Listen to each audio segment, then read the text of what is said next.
নিতুজ হেসেলে আপনাদের স্বাগত। কেমন আছেন সবাই? আমি তো বেশ ভালোই আছি। আজকে আমি বড় বড় সাইজের পুঁটি মাছের আমঝাল আপনাদের সাথে শেয়ার করে নেব। তার জন্য এখানে বেশ কিছু পুঁটি মাছ নিয়েছি কেটে পরিষ্কার করে, আর এখানে নিয়েছি একটা বড় সাইজের আম সরু সরু লম্বা করে কেটে। এবারে আমি পরিষ্কার করে রাখা মাছগুলোকে লবণ,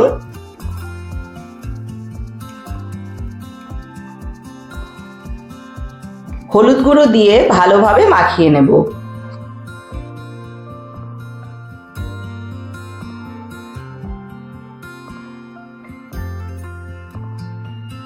কড়াইতে সর্ষের তেল দিয়ে দিলাম। তেলটা গরম হলে নুন হলুদ মাখানো মাছ গরম তেলে ছেড়ে দিয়ে লাল লাল করে ভেজে নেব।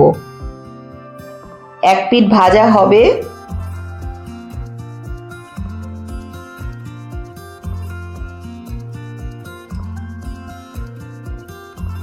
এক পিঠ লাল লাল হয়ে গেছে, আর এক পিঠ উল্টে লাল করে ভেজে নিলাম। দেখুন,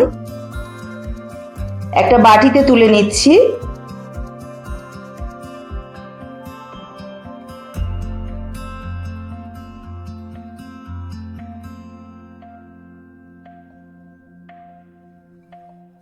মাছ ভাজা রেডি হয়ে গেছে। এবারে ওই মাছ ভাজা তেলের মধ্যে আরো একটু পরিমাণে সর্ষের তেল দিয়ে হাফ চামচ পরিমাণ পাঁচফোড়ন ফোড়নে দিয়ে সুগন্ধ ছাড়া পর্যন্ত ভেজে নেব।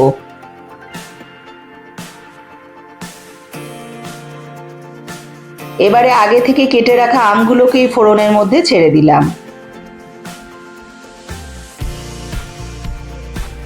তেলের মধ্যে আমটাকে ভেজে নিচ্ছি। অল্প পরিমাণে লবণ দিলাম,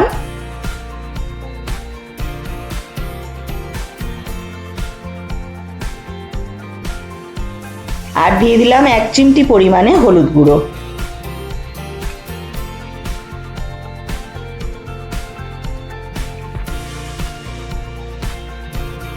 সর্ষে কাঁচা লঙ্কা একসাথে বেটে আমি ছেঁকে রেখে দিয়েছিলাম, সেই জলটাকে দিয়ে দিলাম। এই পর্যায়ে এসে আম কিন্তু আমার 90% কুক হয়ে গেছে, ঝোল ফুটে উঠেছে। উপর থেকে দিয়ে দিলাম অল্প পরিমাণে চিনি, যেহেতু আম দেওয়া হয়েছে টক, একটু মিষ্টি দিলে খুব ভালো টেস্ট হবে। ভেজে রাখা মাছগুলোকে ছেড়ে দিয়ে এবারে ভালোভাবে ফুটিয়ে নেব।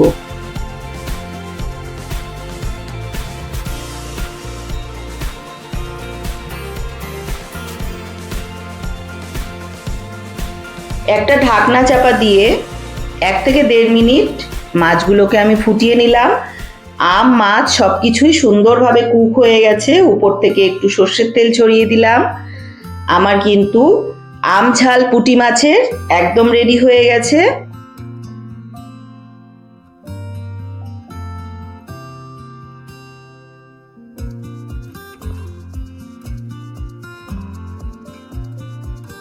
বাটিতে ঢেলে নিলাম। গরম গরম গরম ভাতের সঙ্গে খেতে কিন্তু দুর্দান্ত স্বাদ হবে। সুস্থ থাকবেন, ভালো থাকবেন। আবার আসছি পরের রেসিপি নিয়ে।